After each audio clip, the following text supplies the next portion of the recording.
Assalamualaikum warahmatullahi wabarakatuh.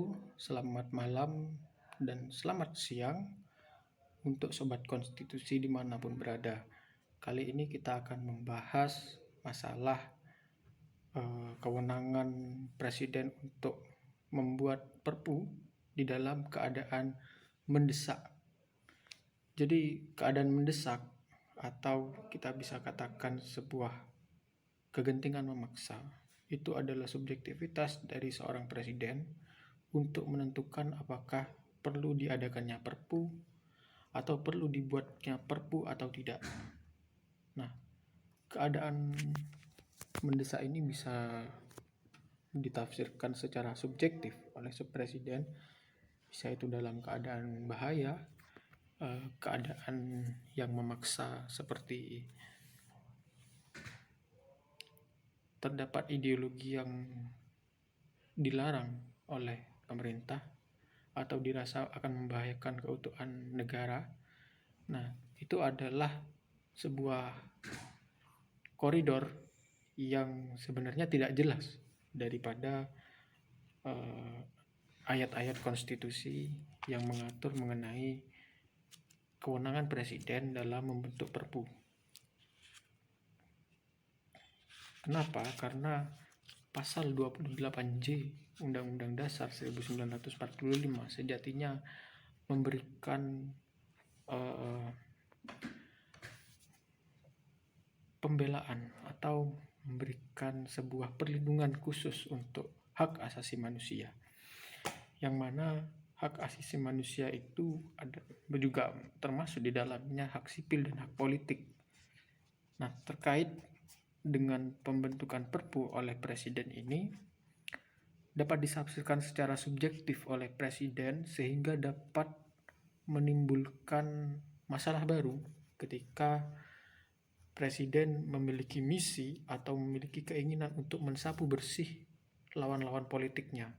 Sebagai contoh, kita pernah ketahui di era-era Bung Karno dulu ada organisasi politik Masyumi yang oleh Soekarno ketika itu dibikinkan semacam dekret untuk membubarkan partai politik. Nah, pasca reformasi sebenarnya keadaan dekret ini bertransformasi seperti menjadi perpu yang kemudian hanya bisa dilakukan oleh presiden atas dasar kegentingan memaksa itu tadi. Pasca reformasi 1998 sejatinya konstitusi kita menganut sistem yang sangat liberal. Kenapa sangat liberal?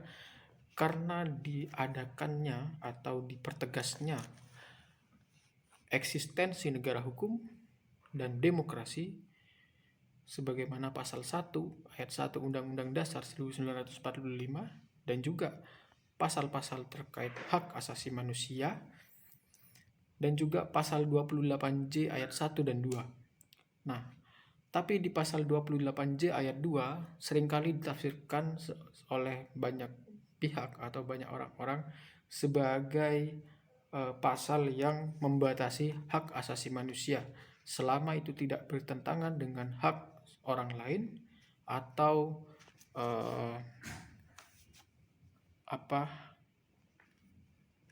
asasi orang lain begitu. Tapi sejatinya ketika kita membaca secara komprehensif dan tidak sepotong-sepotong, tidak parsial, naskah Undang-Undang Dasar 1945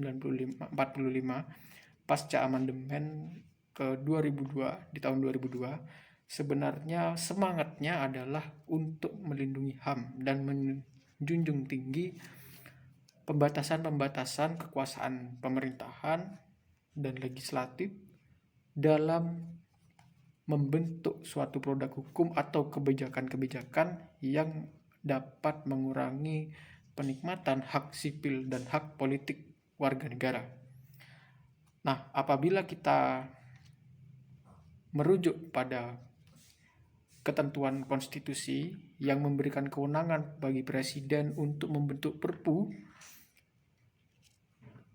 kita bisa pahami bersama bahwasanya kegentingan memaksa itu dapat ditafsirkan secara subjektif oleh presiden.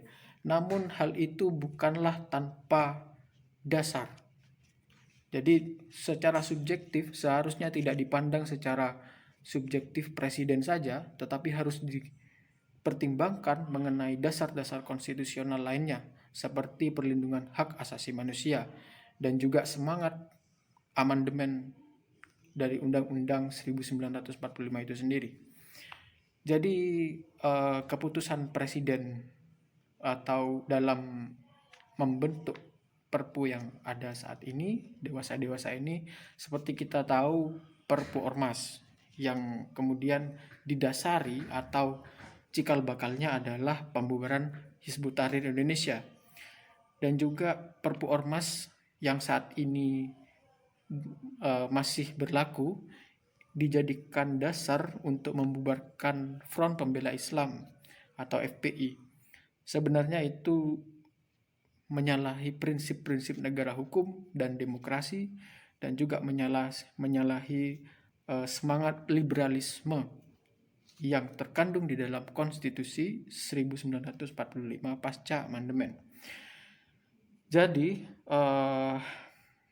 seharusnya pembuatan Perpu oleh presiden itu harus didasari oleh dasar-dasar kemanusiaan dan hak asasi manusia, terutama hak sipil dan politik, dan tidak mencederainya.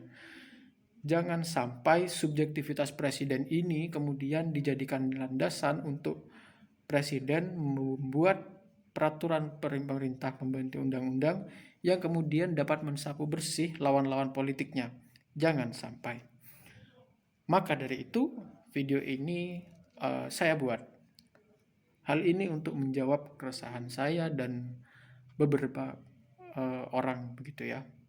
Tapi di sini saya tegaskan sekali lagi, saya bukan pro pemerintah presiden atau pro dari ormas-ormas yang saat ini dibubarkan itu tadi. Saya tidak ada simpatisan sedikit pun. Tapi justru saya memandang atau menggarisbawahi daripada hak-hak sipil dan hak-hak politik yang cenderung dapat delegitimasi dengan keberadaan kewenangan presiden untuk membentuk Perpu ini. Ya, baik, mungkin sekian cukup dari saya sebagai penerang saat ini. Semoga video ini dapat bermanfaat bagi sahabat-sahabat sekalian yang mencari pencerahan dan juga mencari pembenaran. Karena sudut pandang hukum itu dapat dikaji daripada berbagai macam hal. Cukup sekian. Saya kira semoga sobat konstitusi dapat mengambil pelajaran. Wassalamualaikum warahmatullahi wabarakatuh.